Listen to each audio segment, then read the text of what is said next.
Hello, and welcome to System Mastery, the podcast where we review a thing by talking about it and are generally wrong. My name is Jeff, and I'm with my buddy John, and this week we're taking a second look at the 90s OGL classic D20 Modern. More specifically, the Urban Arcana expansion for it. Is this game the greatest ever, or does it belong in a living dumpster? Let's talk about it on System Mastery.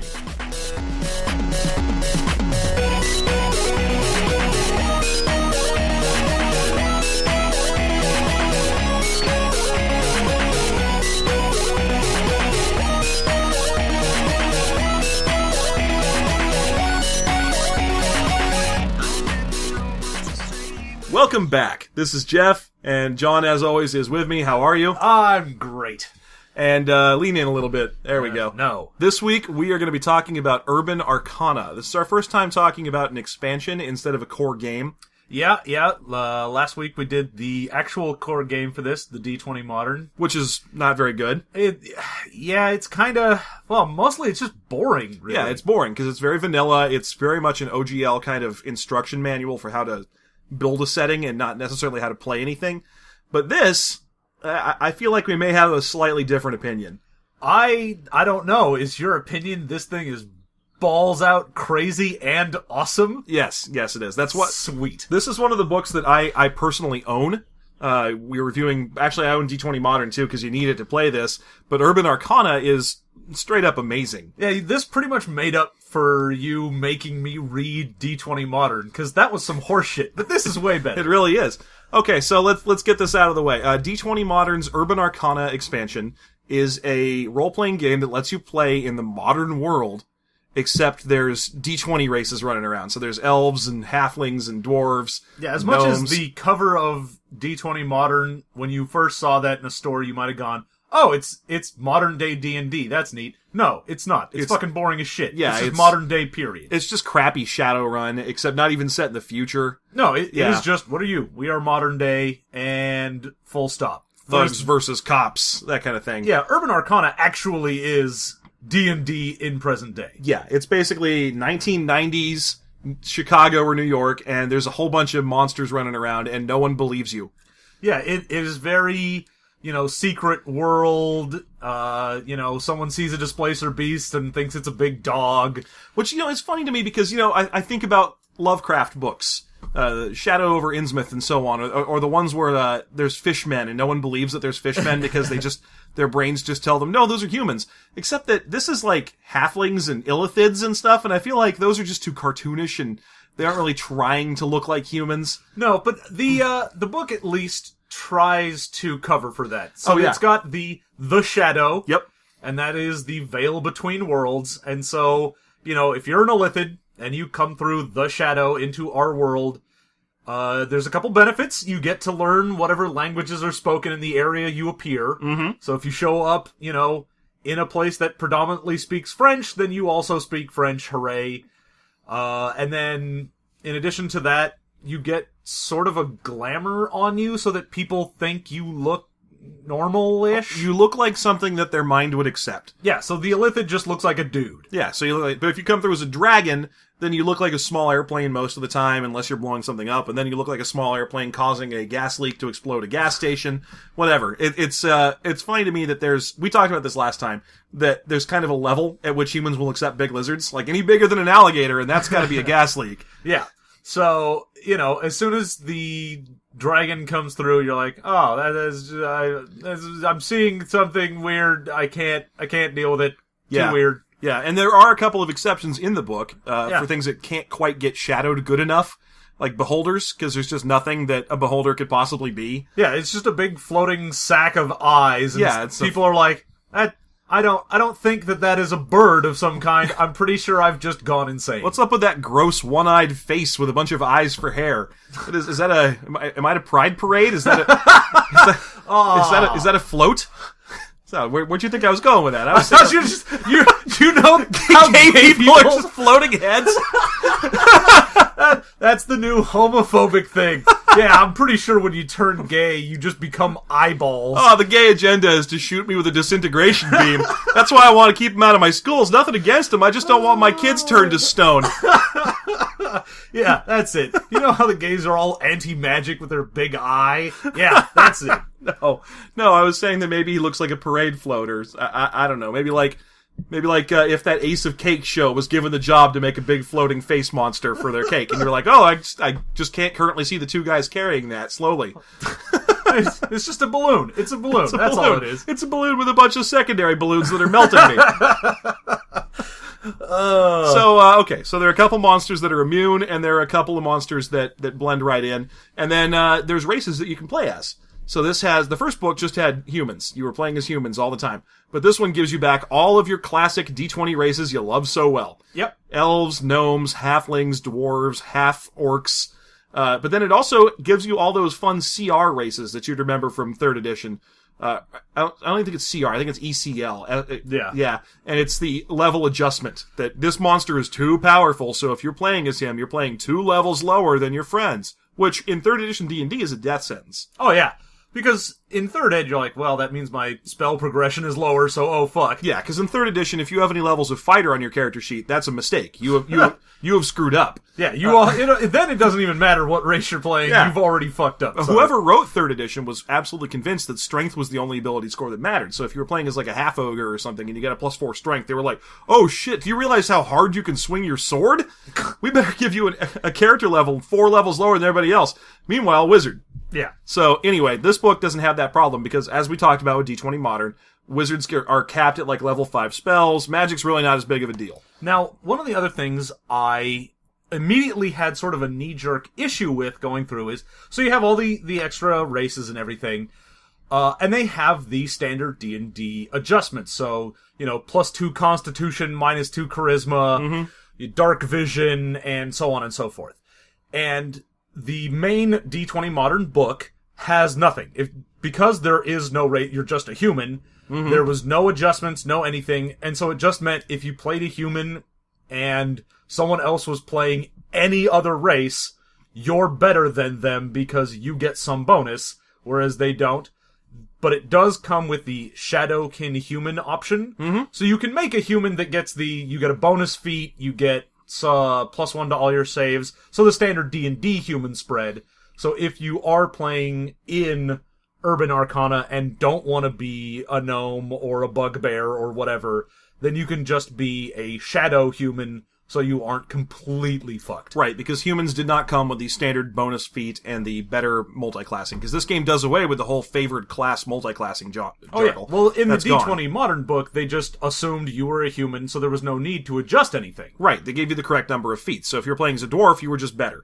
This fixes it by giving that shadow human race into existence, although, frankly, house rule, just let everyone play that, because... Oh yeah, you can just say... You don't need to be a human from another dimension to get a bonus feat. It's real easy. Yeah, you just... Okay, you have these bonuses, great. Yeah, so there you go.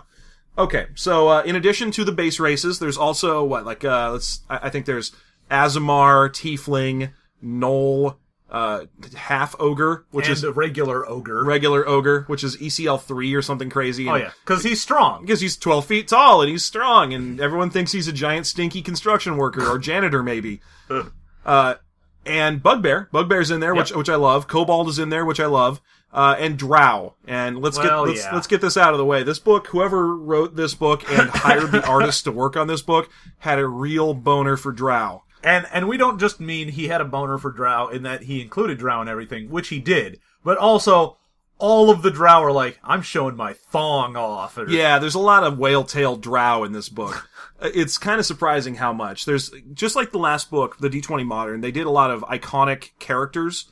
So there's Kurt the Dwarf, and there's Deacon Micklethwaite the Gnome. Which, let me just go ahead and say, Deacon Micklethwaite is an awesome gnome name. Also, every picture of Deacon Micklethwaite is amazing. He's amazing, he's my favorite thing in the book. But there's also Maddie Webb, the Drow. I know, you can barely hear my partner's grunt. That's because Webb is stupid. And Maddie Webb is a, 90s raver girl with 3 R's. That's basically the concept you're supposed to get. She's wearing a belly shirt, and her thong is always showing, and she's always bending over. She's got those sort of high-up pigtails. Oh, yeah, the high-up pigtails. Like that goth chick on NCIS. She's got that hair. Yeah. Yeah, and she's always, on a motorcycle or dancing off the back of an unsuspecting guy's head. Yeah, and, of course, every time you get a description of a drow in the book, it's always like, this drow NPC is sexy and alluring and dangerous. Every time she goes into a room, people lose the ability to speak because they're in awe of her. And I'm like, okay, we get it. You have a boner for drow. On the other hand, there isn't a single picture in this book of an elf. Yeah, no other elf gets a picture. It's all drow all the way down. Yeah, there's a whole drow band in the book. Only Maddie gets a name, but the picture on the cover is of Maddie's super awesome alt-goth drow band with two other drow in it. One of them's got a hood, like a big hoodie, and he's like a badass looking dude with sunglasses. And then the other one's a girl who's like grungy. It's like the grunge drow. She's got like a pullover wool cap. Yeah, the wool cap and the big raver coat. pants. Yeah. Yeah, so there's a whole drow band, which I assume makes garbage style music. Yeah, probably. Although Maddie is indeed the drummer, if you look at the other art. Okay, so you can make all those races. They actually have a really cool little picture in there of all the races holding up their character level. Like if you're playing as an Azamar, you're at +1 character level, so there's a nice little Azamar in there holding up the picture, and it's a little group shot, which I love because it's got your gnoll and your tiefling and your half dragon and your snake blooded human. And then the gnoll is particularly interesting because for some reason he's just like a furry anthrocon lion. Yeah, they didn't. Normally you see them and they're hyena men. They're either hyena men or sometimes they're cat hyena kind of guys, but this is just literally, like, this is a lion whose name is probably like Blaze the Lion, and he's some guy's Sonic fanfic OC. I was gonna say he looks like a Rift's uplifted lion man. Oh yeah, that could be that too. But he really looks like furry art. Like, you know that specific look that defines furry art? Like, you can draw a werewolf and not have him look like his name is Tyler. But then you can draw a werewolf and have it known that guy's name is probably Tyler because he's got that furry face. Yeah, that's what the gnoll in this book is. So, ignore that and just be an awesome, cool hyena man. Because I fucking love gnolls. Yeah, gnolls are great. Also, the bugbear in this book, I don't know how they did that. Up until this book, bugbears were nothing. Well, bugbears were just shitty orcs. Yeah, they're just big furry orcs. They're like one level harder than orcs. That's all they are. That's all they've ever been. Yeah. Big furry shitty orcs. They never had a personality that anyone gave a fuck about. Yeah, they're just something that you find in a 10 by 10 foot room guarding a type J treasure. Now this book, on the other hand, introduces Leonard. Leonard is amazing. Leonard is a bugbear wearing a tailored suit and a trench coat. He's got chains wrapped around his hands sometimes. Sometimes he's just picking his teeth. He's got a watch on a fob. He looks like he had his suit tailored to bugbear. Yeah. Yeah. He's amazing. It's the best thing ever to give him that much personality and that much flavor on a bugbear. Yeah, and the few images you get of him, you're like, I fully understand where Leonard is coming from. Yeah. It's awesome. I'm up to speed on Leonard. Leonard is a bodyguard or something like that. Or like perhaps he is an investigator who works the streets. Perhaps. He might have been fired by his chief for wrecking 20 cars. He is, in fact, a loose cannon. He is wearing leather boots, and it's not cow leather. And he wants to tell you what kind of leather it is. That's who Leonard is. I'm pretty sure the only rules he plays by are his own rules. That's good. Nobody else's.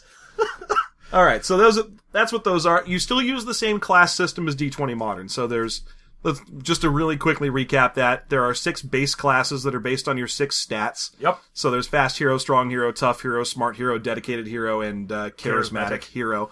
And then as soon as possible, you branch out of those because they're boring.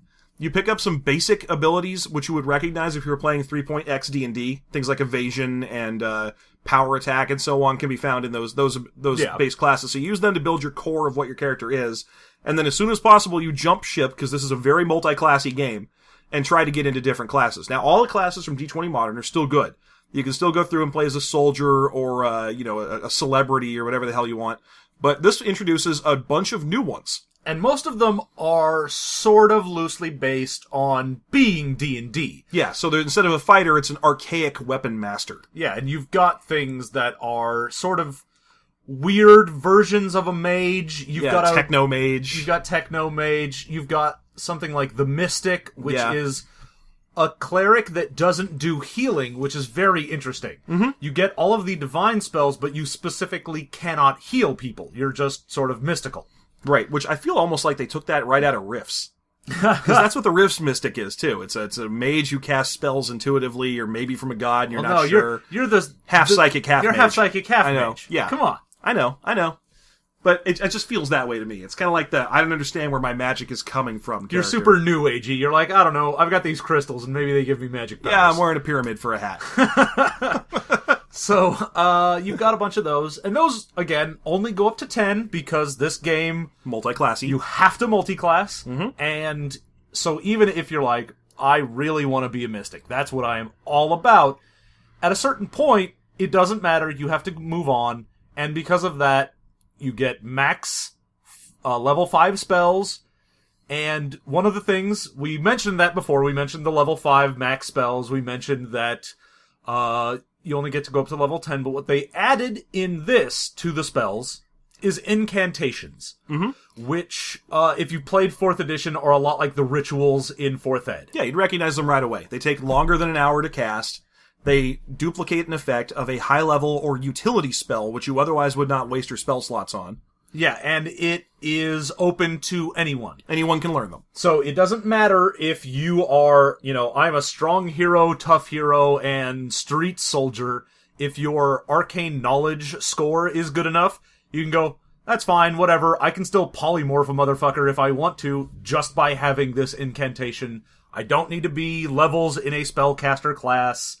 And, like we said, all of the, basically like the level 6 to 9 spells that are utility spells or sort of good for the group spells are found in incantations. So teleporting, polymorphing, creating, anything, so like making golems and zombies. And this right here almost completely fixes Dungeons and Dragons by itself. Oh yeah, the major problem with D&D is that there's all these spells that don't fit into the rule structure. That basically let one player rewrite the story however they want, and they're all at a certain level of wizard or cleric. Yeah. And that's it. So there's one guy at the table who gets to do them. Most of them are just, what do you get to do? I rewrite reality to do what I want. Yeah. Okay, but it's only spellcasters. Yeah, and there's no constraints, and there's no way for the DM to go, no, it doesn't work, without looking like an asshole. Yeah. Which is what Wish is all about. Wish is either let Jerry the caster do whatever he wants, or you're an asshole, DM. Yeah. So it lets you get around that. And of course, there is no wish. Oh, not at all. There's nothing like that. And even, like we were saying, the high-level incantations you can do, most of them are the more sort of decent utility, and you don't get into a lot of the level 9... like, I win spells. Yeah, there's none of that. And also, they take a really long time, which makes them really good for villainous effects. If you go like, oh my gosh, they're about to turn the president into a toad. They're casting Baleful Polymorph in there. That sets your time limit for how long you have to get into the building. Yeah, so now you've got 2 hours before they can turn the president into a toad. So you've got a good set amount of time. It lets you set up, also, as a GM, some tension there of like, we're trying to do some spell to unturn the president from a toad back into a dude, and enemies are attacking. You've got to defend whoever's doing the incantation while he's doing it against these invaders. And they also added in a lot of the more powerful ones, so like Baleful Polymorph and any of the giant creation spells require X amount of people to help you. So it's like, this requires 11 helper casters to cast. So even if one guy's like, I'm amazing, fuck you, I can do incantations, he still needs, like, 11 dudes to cast it. Which is great, because that's one of the problems with D&D, that the wizards are like, a D&D wizard is an iconic representation of a D&D wizard. Nothing else. There's no other wizard in any book ever No. that is anything like a D&D wizard. Gandalf cast maybe one spell once, and probably when you weren't looking. Yeah, and it's all just, what happens when Gandalf does a thing? Well, mostly he hits dudes with a sword, and then, I don't know, maybe he creates light. Sometimes, that's a level 1 spell. Creates some light. One time, I think he set a pine cone on fire with his mouth. Yeah. He does little cool tricks, but at no point does he cast invisibility and then fly and then fireball. Yeah, if he does anything cool, it's off-screen, because writers know that any wizard that can just win is fucking boring. Right. And one of the things that you do find in books, on the other hand, is cult spells. Oh, yeah. When you have, 16 dudes in a room chanting around a pentagram and with a trying naked to summon lady a thing. chained up in it. Yeah, that's what that is. That's what you're getting out of this book, is the way that actual fictional wizards work. The fun way to read about them, when they're like, oh, all of us are naked under these robes, and we have a lady chained to a pentagram, and soon it will summon Balgoth. And perfect, that's awesome. Yeah, and it gives you as the player a couple options. now you don't even need to go after the caster. You can kill off his little helper dudes. You can try and disrupt whatever the focus of the ritual is. So it adds a lot of depth into that, what was in 3.x D&D, sort of a binary system of, I just do this and either it works or it doesn't, and it's amazing. I think this is the closest we've ever skirted to just outright making fun of 3rd edition D&D. 3rd edition D&D is balls. It is really balls. It was a mistake, and it should be treated as such. So there we go. So this, I really enjoy that system. And then it's got a lot of setting stuff in addition to just character stuff. Oh, tons of it. There's like all these organizations and interesting monsters and so on. And they do a really good job of playing with that whole shadow world thing. Oh, yeah. Yeah, like that's if you're, say, for example, a gnome, and you come to Earth, then you recognize that you are in another Earth because you can see the shadow. So you can see all these other gnomes, and you can see all these dwarves and elves and what have you. And what does that lead you to do? It leads you to band up with them, because they are the only ones who aren't crazy. Yeah. You know, it's really interesting to me the way that they incorporate the whole shadow thing into it as well. Take, for instance, there's a lot of organizations and things in the book. One of them is basically a workers' union for the shadow kind. And one of the great things they say is, most of the time, when they go in and enforce things, it's against other shadow kind employers, because the human employers can't tell that their shadow kind employees aren't human, so they don't try to exploit them. Yeah, but whereas shadow kind guys are like, I know that you are an elf, I know that you can do I'm gonna make you do that. Yeah, or that you're a kobold and you're not smart enough on your own to seek proper payment and representation. Yeah, you're like, I gave him some beads, and he was like, yeah, beads! Exactly. And then he shows up with local 442 kobolds, and they're like, look, you need to give us better representation, or we'll wave the scorpion hanging from a stick at you. So, I absolutely love that they did put some thought into how this would all work. Yeah, how it interacts with other things. You've got a lot of organizations that you do have some evil ones. You've got, like, the Sons of Vengeance, or whatever the fuck it's called, that follow Hextor. And if you know your D&D gods, Hextor is the god of war, and he's kind of evil. Yeah.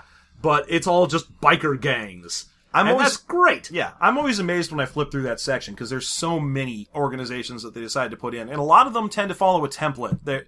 A lot of the bad ones are a race of D&D monsters that you may be familiar with. Ifrit, drow, illithid, any of those kind of top-level mind control villains. And then all they do is they take over a multinational conglomerate and they run it. Yeah. And I do like that they go, well, this is how you get power. You know, I'm a drow, I come in, I don't want to make a church, because the church doesn't get me a whole shit ton of power.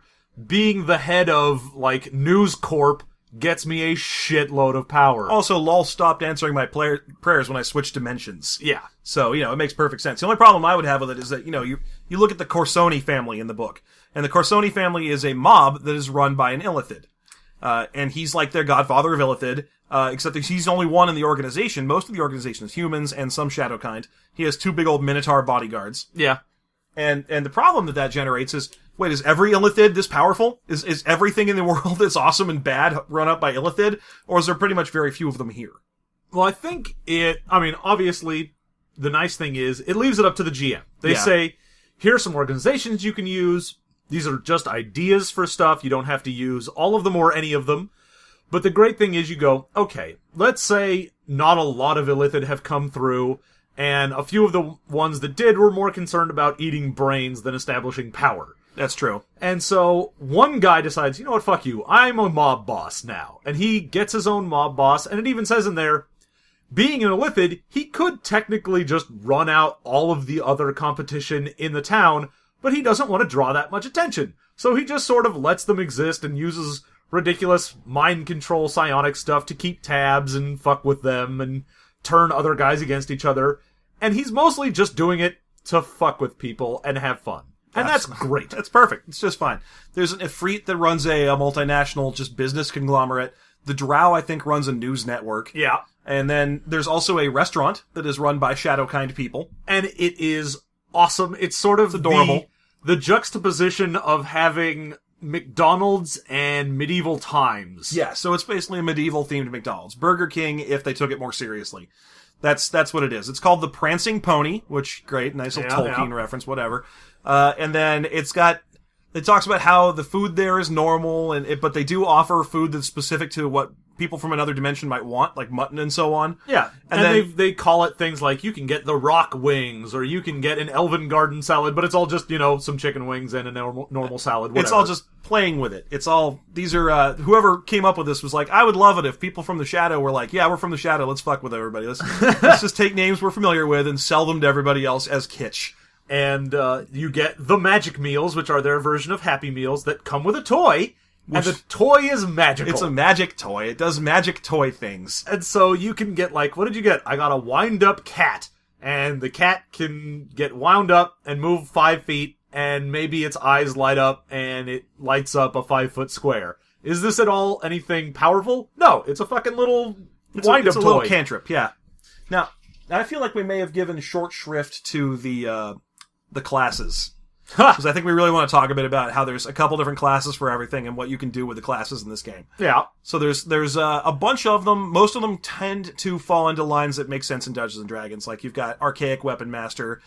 There is a more or less an Arcanist or Wizard type class. But then there's also things like the Technomage, which is a class that focuses on interacting robots with spells and creating homunculi. Yeah. Which is kind of neat, because the homunculi in this aren't just fat little demons. You can make one that looks like a walking calculator, or one that looks like a mass of wires, because they really wanted to play up the tech. Yeah.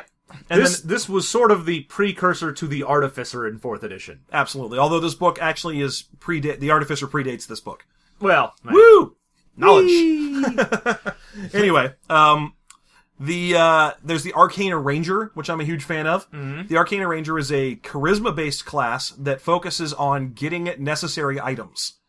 And it's supposed to be the kind of guy who's a sleazy wheeler-dealer and knows how to get whatever crazy thing you might need, including magic equipment, and always has something in his pocket that's appropriate for an occasion. Yeah, he's the guy who knows a guy. Yeah. So there's a lot of stuff like that. There's a ranger equivalent in there. It's called the Pack Lord or the Wild Lord or something, and it's a person who runs around with a pack of animals and basically acts like a ranger. Yeah, yeah. And then there are a couple of ultra prestige classes in this. The equivalent of the level 21 classes from 4th edition. They are the Archmage and the Ecclesiarch. So there's one for the casters, basically. There's one for Arcane and one for Divine Casters. Yeah, because they set it up so that you could only have 10 levels on any given thing. While for most of the martial classes, only getting 10 levels in something wasn't so much an issue, because you could just continue to be strong or tough or get some other martial class and it flowed together. Being a mage and only getting 10 classes of that and then stopping, you're like, well, I'm not really going to start being a, archaic weapon master after I was a mage. So it gives you a little bit of expansion beyond that so that you can keep growing in power. Yeah. And it's only 5 levels for these. Yeah, and they add a couple of spells per day, basically, that sort of thing. They're basically a way to keep playing as a spellcaster and kind of play the big, bushy-bearded wizard of your dreams. Yeah, so once you get to the max, which is the 5th level of it, it will double your spells per day. Mm-hmm. So before you'd cast, maybe, if you had a really good bonus to whatever your casting was, you'd get 2 or 3 spells. So now you can actually cast a lot of spells per day and let you be full-on just caster. Which is fun. And it also applies to a certain mindset of people that came up in 3rd edition Dungeons & Dragons. Because it didn't take very long. I was a player who played religiously in 3rd edition when it was out, and it didn't take very long for us to realize that you basically wanted to be the guy who called Wizard first. Yeah, and if someone else called Wizard first, you would better call Cleric. Yeah. Especially if it was 2 or 3 years into the run of 3rd edition. Because when it first came out, they were terrified that people would actually take Cleric and have fun with it. It was still coming in off the end of 2nd edition, and everyone was thinking that Clerics are supposed to be just healers.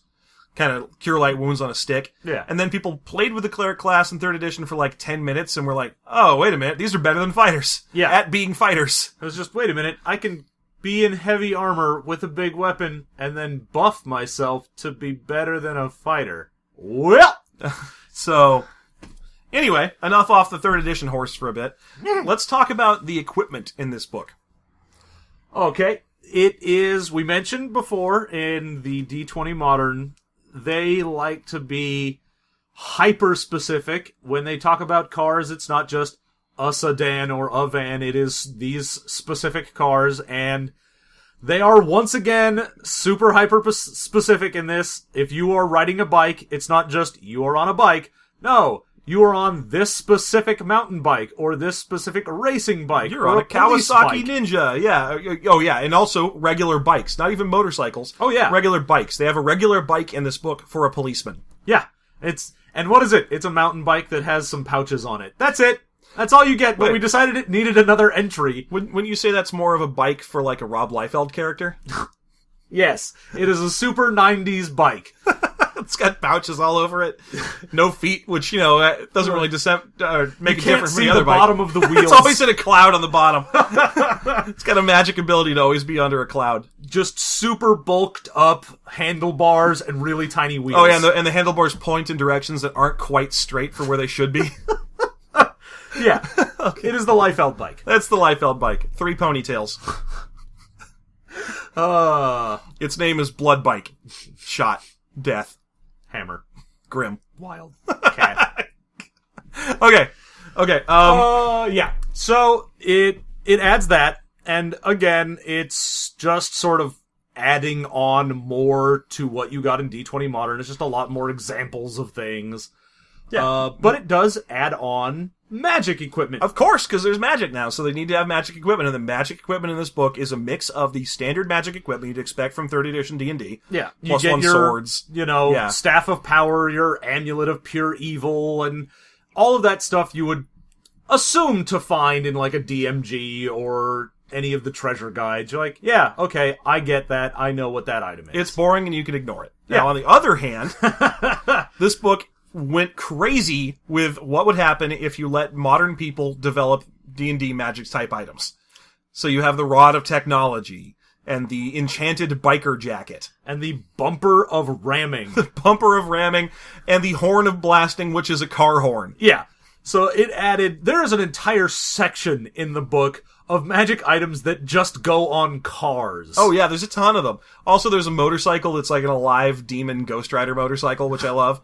But yeah, there's all these really great magic items, like cell phones and watches, wallets, anything that's a modern item. They have a magic version of it that does a crazy magical effect. Yeah, so instead of a bag of holding, you can get a purse or a wallet of holding, so you can get stuff in there that would be more along the lines of something you'd see in modern day. Absolutely. It's really, really fun to play through these and to try and come up with them. It's a great little bit of creative inspiration. And, you've got, like I said, basically like the bag of holding that turns into a purse or a wallet.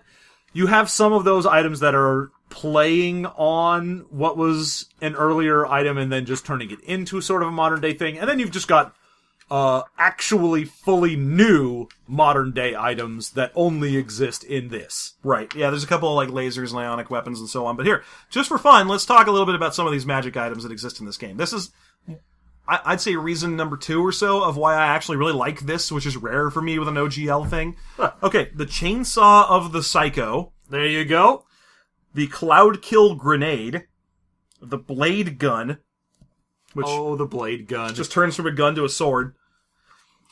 Yeah, there's a ton of these. I'm stuck on weapon modes right now, but there's a bunch more really fun ones in here. And, potion of vehicle handling. Yeah, in addition to, like, potions and weapons and stuff, there are tattoos that you can get that do things. Sure, the tattoo of Broken Arrow, or the Bullseye tattoo. Those are fun. Yeah. The Decoder Ring. I like that. That's a ring that lets you read different languages. And actually, in the Prancing Pony Magic Meal, that comes with temporary tattoos that give you the tattoo magic item thing, and are just sort of wash-off magic items, and that's awesome. The Instant Icebox. The Eldritch Cell Phone. This cell phone has an unusually long and odd-shaped antenna, but is otherwise nondescript. Although, let's face it, in a real modern environment, any antenna on your cell phone would be very nondescript. Or descript. It would be very descriptive. Super descriptive. People would be like, what the fuck is going on with that? Okay, let's see, what does it do? Oh, look at that. If a person being contacted doesn't have a phone, the Eldritch cell phone automatically dials the phone nearest the individual. Oh, well, there you go. That's actually pretty rad. Yeah. So there you go. There's a lot of really fun stuff you can get for magic equipment in this game. Yeah, and of course, like in everything in D&D, all of the wondrous items like the magical cell phone are way better than your standard, like, what is this? It is a gun +2. Which, of course, exist in here, along with all of the burst and shocking descriptors and so on from Dungeons & Dragons, so you can have a +2 shotgun of shocking burst. Yeah, so, if you really want to get a flaming chainsaw, you can have that. That's fine. I don't know why you're saying that with such a tone. That sounds awesome. Well, I prefer to just set my chainsaw on fire the old-fashioned way. Pour gas over it. Why is your chainsaw on fire? It's electric. Well... I would personally prefer to get magic items that are just enchanted versions of American Gladiator equipment. As long as I'm playing the 90s. Big foam things on a stick. Huge foam thing that when you hit people, it explodes in an icy cloud. You get one of those things that shoots tennis balls that has a little guard for your face, and you're like, yeah, fuck you. Each one of these explodes in a cloud kill grenade. Man, Turbo's taking it way more seriously than usual. Turbo in this was played by a bugbear. Oh man, why aren't we writing that campaign right now? Okay, that's it. That's happening. Urban Arcana Gladiators. Podcast over. We're playing Urban Arcana Gladiators. Where a bunch of muscled up bugbears shoot at you with cloud kill cannons. Also, they're all wearing spandex leotards. Oh, well, of course they are. Well, duh. Okay, alright, so, in addition to a really, really good magic item section, this book's also got a really, really good and really thematic magic monsters section. Oh yeah, the monsters are a good mix of classic and updated, just like the magic items were. Sure, you want an orc? There's an orc. Yeah, you want a, beholder? There's the beholder, like we talked about. Although, Yep. he tends to hang out in the sewer and mostly try to psychically get followers. There's actually a beholder faction in there. Absolutely. And he gets homeless people to do his bidding for him. Sure, that makes sense. I'm pretty sure that's how they work in D&D, except they do it to kobolds, who are in here. Yeah. Kobolds in here are great. There's a picture of the kobold Meepo, who is dressed up as a soldier and leaning against a fire hydrant, and is adorable. Yeah, and so you've got, displacer beasts and things like that. You've got your standard D&D monsters, and they're just... also, in the D20 Modern book, like I mentioned last time, they pretty much just copy-pasted the monster manual, and maybe if you were lucky, gave you an extra paragraph saying, Oh, yeah. Also, maybe they exist in modern day. And if they do, they like cell phones. That's the kind of thing they did. But in this, it's just a straight-up new writing on all of them. It's integrated. Everything is integrated. Orcs even are integrated. And it talks about how they have a specific disdain for other shadow creatures. They end up working with humans. They end up taking construction jobs and hanging out in bars. They give a lot of flavor to the way an orc operates in a modern society. Yeah, rather than just saying, we're gonna copy-paste over this and then maybe talk about one thing. It's fully newly written. Everything is fully integrated into the world.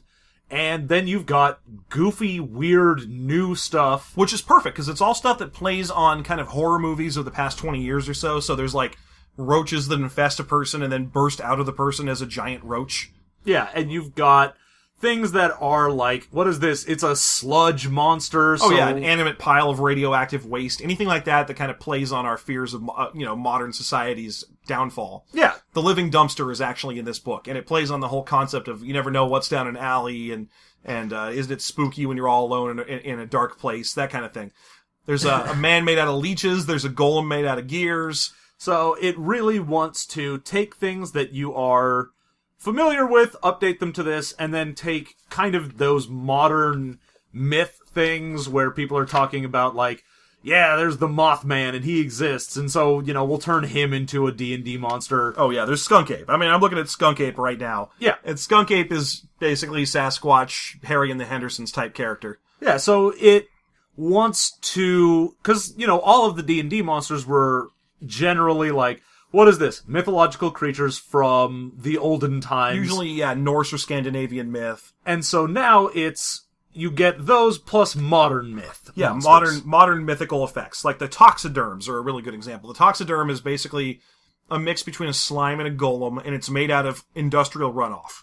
So it's basically when mankind lets its disdain for the environment run amok, you get these giant super monsters that only Captain Planet and the Planeteers could possibly defeat. Or maybe the characters from Fern Gully. Yeah. Yeah. Well, there is, and again, there's a faction in here run by an elf that's all, like, super eco-terrorist, hates, like, urban sprawl, and is all about fighting shit like that. You can set a campaign where you play in that faction, and you'll fight things like the Toxiderm and whatnot. You should set it as a high-level campaign, because the lowest level Toxiderm is CR-15.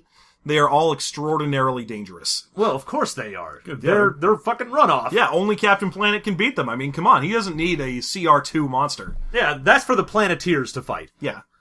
Fight that with heart. Okay, and then they can actually give you things like radiation sickness. And then there's a number of demons and a number of angels that are fighting those kind of wars, so if you wanted to play a game that's kind of like Hellblazer, then you get that done. There's a lot of those, like, we're trying to hide in society and there's a secret war, so if you want the Hellblazer or the Underworld or any of those things, if you want to set your campaign in the world, the rich, wonderful world of I, Frankenstein, then by God, we will let you do that. Oh, I, Frank. You know what my favorite thing about I, Frankenstein is? And I'll tell you, it's that in Spanish, it's called Yo, Frankenstein. Which, to me, sounds that is an Urban Arcana game. I know. Yo, Frankenstein! I like to think of it as either an urban Frankenstein from the Yo Frankenstein, or that's a 90s Nickelodeon kids show. Frankenstein, you're bold. Yo, Frankenstein! And then tonight on Yo Frankenstein, he has to learn a valuable lesson about sharing. Oh, yeah. Come on, Bolthead, let's go! Oh, I don't know if I want to, Werewolfie. Yes. That was a fun digression. I feel like I, Frankenstein is itself set in the rich, wonderful world of Underworld. It's just not saying that it is. Yeah. It's the same crap. It's just sexy versions of monsters fighting each other in weird CGI fast shots so you can't tell what's going on. And if you want to set your Urban Arcana game in that, it really will allow you to do that. Do it! I mean, I think one of the classes in here is Kate Beckinsale. Yeah, if you want to go ahead and say, you know what, I'm a half vampire monster hunter, then, you can do it. Sure, go for it.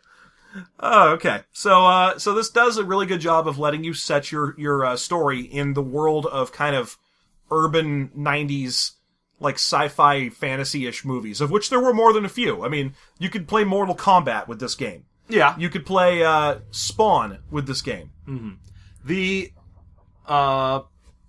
One of the interesting things I think that happens is you also get a magic system, to go back to that also plays into it.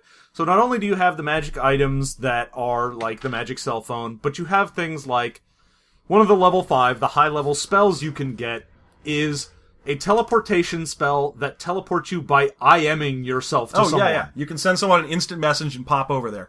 And there's a lot of that. There's a level 0 spell I particularly enjoy called Haywire, and all it does is just make machines go wrong. Like, you can point at a machine and just go, hey, flash a bunch of things. Flash no sale a bunch of times and open your cash drawer cash register. Or, I can fuck with that escalator, which I'm amazed you can fuck you with an escalator as a level 0 effect. 'Cause that's a big thing. Yeah, Actually, the level 0 spells in this, normally, you've still got your standbys of, like, Mage Hand and Light. Yeah. But you get things like Haywire, you get things like Daze, where Daze you can is just OP. stop a guy from doing anything for a round. House rule suggestion number 2, get rid of Daze right away. It's a level 0 cantrip that is a round shutdown. Which means if you're fighting a giant, powerful monster and it's just one of it, you can just go, oh, your job as the wizard is to just cast Daze 9 times. Well, we beat it to death.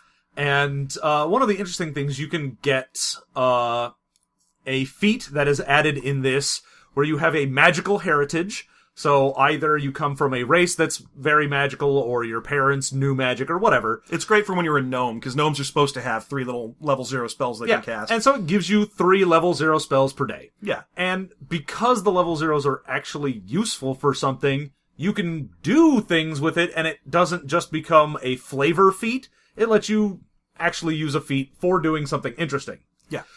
Although feats do, just like in the D20 Modern, probably the weakest part of this. Yeah, this is the logical outgrowth of what a 3rd edition forced on people. They put so many feats in the game, and then they constantly tried to use feats to fix the math.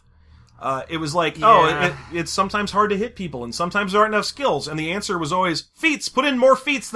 It's options, isn't it? And it really isn't options, because you end up needing all the ones that are core. You need weapon finesse, you need power attack, you need the one that lets your basic attack be set to whatever your highest stat is. Well, there are just some that are like, well, these are obviously what you have to take, and certain things for giving bonuses to skills. If you're all about, say, incantations, you're going to take a skill focus on arcane lore, things like that, where it just becomes a small fiddly bonus, and it's nothing that changes how you play. And there's even more of those. This feat is plus 2 bonuses to 2 skills. Yeah, because they added in a bunch of skills that have to do with magic and shadowkind and all of that goofy archaic stuff that, like, wielding exotic weaponry and having a gnome hook hammer.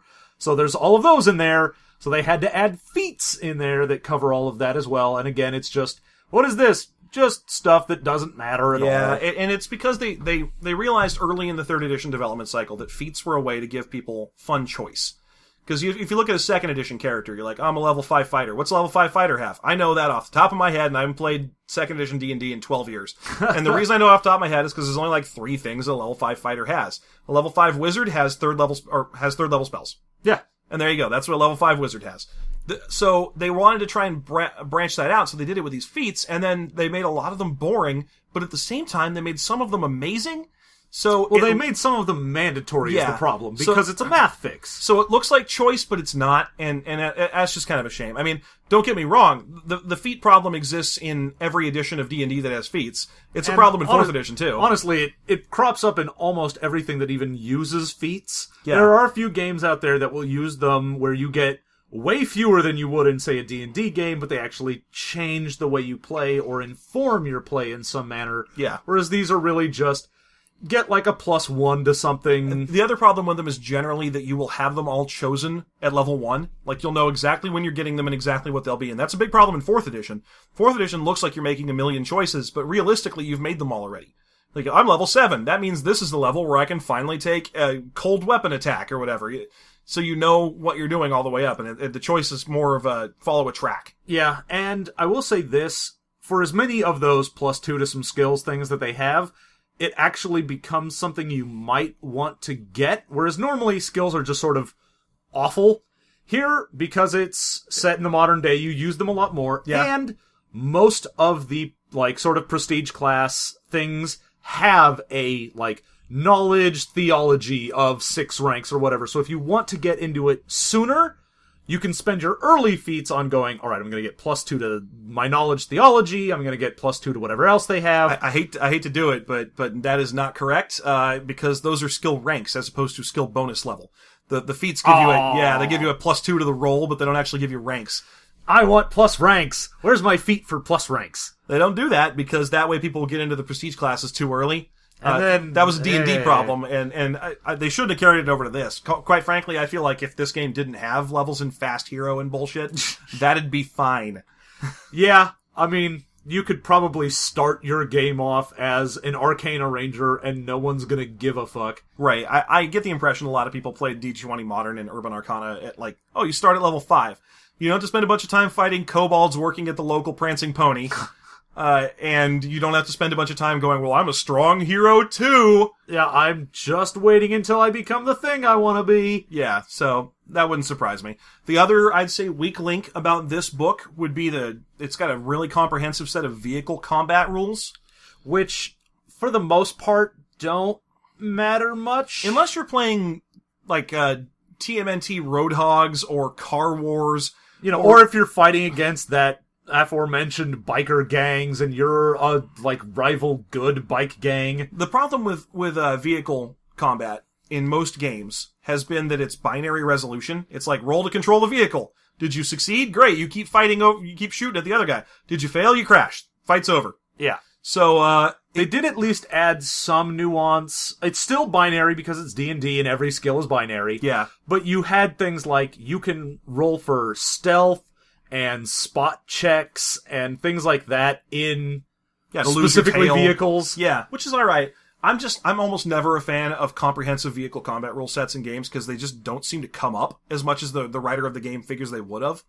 Like, normally you resolve your car chase by just saying they either get away or they don't, because it's narrative stuff. And usually it's just, well, you're shooting out the window at them, and if you want, you can go, well, if you're, like, trying to maintain control of a car while shoot, you just get a -2 to your shot or whatever. It's an environmental penalty. There you go. And if you're playing as a character who drives, like this was one of the biggest problems with Shadowrun, for example, is they had that rigger class that was like, what are you? Oh, I'm really good at driving. Oh, okay, well, we have to go inside that building. I don't want to. Yeah. And you had that same problem in anything like Rifts, where you're like, what is your OCC? I'm a pilot. Well, we're not piloting anything. Well, I'll stand over here then, guys. Yeah, let me just take my glitter boy in the building. So, it gives you a bunch of rules that are, I mean, they're not terrible, but they rely on skills which are terrible, so... Yeah, and they're extraneous. But on the other hand, they don't detract from the fact that this is actually a really good game. Like, I mean, if I'm saying a weak link is that it's got a bunch of rules you don't need, that's cool, because you can ignore that whole section and still have a really fun game that somehow managed to crawl out of the ass of the D20 system. I don't know how that happened. Yeah. Alright, so we're at about 50. You want to go ahead and wrap this sucker up? Let's go ahead and do favorite and least favorites. So, John, what is your favorite thing about D20 Modern, Urban Arcana, City of Violence? Let's see. I'd probably go with... I actually want to say the organization section. I love the flavor that it adds. There is a ton. Because when someone tells you, like, it's D&D in a modern day, there's a lot of different ways they can go with it, and instead of just saying, here's all of these items and monsters, you decide, they give you a lot of different ways to go about it. You can have, like, an evil cult that worships Ouija, that's basically the Skull and Bones society. With worms coming out of it, yeah. And you've got, like, necromancers and whatnot, but then you've also got, like, charity organizations based around St. Cuthbert, you've got biker gangs, you've got news conglomerates, you've got all of these different ways to try and modernize what is D&D, and you can use some, none, all of it, whatever you want to do, but it really lets you have a good flavor to what you're doing, and informs what the writers were thinking the world was going to look like. Sure. And your least favorite thing? Least favorite is the overabundance of drow and how completely bonerific they are about the drow. They show up in everything. Every example of something has a fucking drow in it. I don't care. I don't like drow. Also, every time I see anything and it's like, yeah, this is urban elves, I go, are they just urban elves because they're black? That's kind of a fear you get, but the art doesn't really back that up because they're dressed like garbage dressed in the 90s. Like they're all wearing like low hip hugger pants and the one dude drow is dressed like, I don't even know what that outfit is. It looks like something that Brad Pitt would have worn in the 90s. He's got like his collar popped and outside of a leather jacket. He really looks like John Travolta, the drow. Lol. So, okay. Anyway. So your favorite, least favorite? I would say my favorite thing about D20 Modern is that it's got a D20 magic system, and yet I still don't want to tear my hair out when I look at it. It actually has a functional magic system. Which is amazing. Somehow. It's not necessary that everyone play as a wizard, and if someone does play as a wizard, they aren't dominating the game. It's impossible. It's a Vancian casting magic system with D&D spells that isn't terrible. I don't know how they did it, and yet here I am holding a copy of the book where that has happened. So I'm a big fan of that. I also enjoy the rituals, and I like that they have functional level 0 spells, and I like that there's a lot more access to the magical controls of the game for everybody. If you're playing as a gnome who took a couple levels of Smart Hero and then went into Arcana Ranger, you can still get some spells and do some spell effects in the world, and it's fine. Yeah. I also, as a corollary, really enjoy the art in this book. Just want to put that out there. Oh, I forgot to say that was my other my actual favorite, but there you go. Least favorites. It's almost definitely going to be the same least favorite as I had for D20 Modern, which is the bloated, unnecessary feat system. Yeah. There's just too many feats that don't matter. When you read through that section of the book, you just like, teacher, what do you get? +2 to academics and +2 to social. I don't care. There's so many of those. And they don't really help. It's just a bunch of dross. Well, yeah, it's mostly boring. Right. So there you go. And they could fix that by cutting the number of feats down dramatically and actually having feats in the game that do stuff. Yeah. And they do. There's a couple in there that do. We've talked earlier about that magical heritage one that lets you have a couple of level 0 spells. That's an example of a feat that's a good idea. Yeah, it lets you actually change what you're doing or add some cross ability from something. So if you had a feat that lets you, I don't know, be better at doing something with a sword or a gun or whatever when you were a mage, maybe casting spells through something, that would be interesting. I always thought a great example of a D&D feat that's fun and flavorful is familiar. If you have the familiar, like what's this? It's a little animal and it hangs around me and it gives me a couple of bonuses and I can control it to go do stuff and so on. That dramatically changes the way that your character is perceived, because he's always got like a rat on his shoulder or something. And it gives him some utility, and it gives him some powers, and it gives him some bonuses. If your character had 3 feats and one of them was familiar, you would notice familiar very dramatically. And I like that as a concept. Yeah. Okay, so there you go. Now, final question of the day. Would you play D20 Modern, Urban Arcana, Sky Realms of Jorun? Oh! You got me! You got me! All right, go ahead. I would, and that's the weirdest thing, is when we're joking around on all of these different goofy-ass campaign settings of running, like, Urban Arcana Gladiators. Urban Arcana Gladiators is happening. I would run that in a second. If someone walked into the room, handed me a sheet, and was like, you're gonna be Diamond, I'd be like, I'm fucking on board. Let's do this right now. Let's do this. I am Diamond. What am I, a Gorgon? That's so good. Yeah, I'd be like, no, I don't care. It's happening right now. That's the best idea. You heard it here. No one else can take that idea. Urban Arcana Gladiators is ours. That's our campaign. I licked it. It's mine. I would also play this, and I have always wanted to. I've owned these books since they were new. Like, I bought these, and this is a first printing copy I'm holding on to. You can tell because there's a couple of glaring errors in it. Oh, yeah, where they fuck up what the Null's character level difference is. It took us forever to figure out what the fuck that is, because if you look at the picture of all the races together in a group, there's this lion, and you're just like, what the fuck is the lion? Why is there a furry there? Also, he is wearing like a bandana tied. He looks like he's like a furry who went to Sturgis. And he's holding up a +1, but in the description for Null, it says his level is +2, so you're like, well, he's not a Null. He's not a Null, and there's no lion man who is into water sports, according to his hanky. So what am I looking at? What is this thing? And no, it's just that they fucked up and gave his description the wrong level adjustment. Yeah. So, anyway.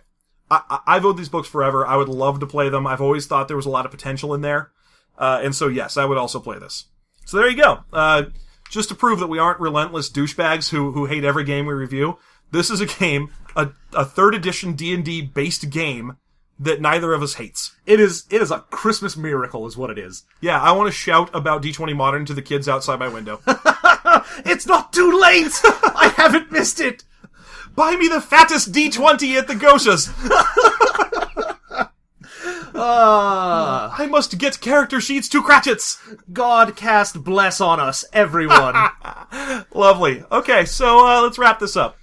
This has been System Mastery. Tune in a couple of weeks, we'll review something else. We're looking for suggestions, so if you feel like telling us what to review, go ahead and drop us a line. You can leave it in the comments below. You can do so either in the comments below on our actual website, which I don't think has ever happened. You can contact us on Facebook. Woo! I remembered first time this time. So System Mastery's page at Facebook, just called System Mastery. We also have a Twitter of System Mastery. You can find us at systemmastery@gmail.com. The actual website is systemmasterypodcast.com. And System Mastery as a word has now completely lost all meaning to me. System Mastery to me, System Mastery. It never meant anything in the first place, as far as I'm aware. I think it meant that we were douchebags who thought that we're better at playing games than other people. I'm pretty sure that's still true. Also true, yes. So, thanks very much, and we'll see you in a couple of weeks.